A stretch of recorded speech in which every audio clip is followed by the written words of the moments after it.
Robo news కి స్వాగతం. కాగజ్ నగర్ పట్టణంలో స్థానిక ప్రజా లైఫ్ కేర్ హాస్పిటల్ నందు అత్యవసర ముగా ఆయుష అంజుమ్ అనే మహిళకి బి పాజిటివ్ రక్తం అవసరం కావడంతో youth force social welfare society founder మరియు ప్రెసిడెంట్ సయ్యద్ ఇష్టియక్ అలీ రక్తం దానం చేసి ఆ మహిళా ప్రాణాలను కాపాడినరు. రక్తం దానం చేసిన ఇష్టియక్ అలీని ఆయుష కుటుంబ సభ్యులు అభినందించారు.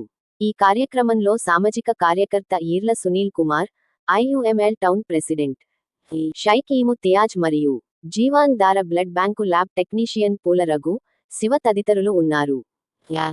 नमस्कार अंदर की। आज सुबह मेरे सुनील अम्मा फ़ोन करे थे कि प्रजा लाइफ हॉस्पिटल में एक लेडीज़ को खून की सख्त ज़रूरत है, बी पॉजिटिव। तो मैंने youth for social welfare society के founder and president Syed Ishtiaq Ali गाరికి ఫోన్ చేసిన అయితే ఎంబడి సడన్లీ వాళ్ళు వచ్చిండ్రు, బ్లడ్ డొనేట్ చేసినాం. జీవన్ ద్వారా బ్లడ్ బ్యాంక్ ద్వారా మనం ఈ బ్లడ్ ఇస్తున్నాం.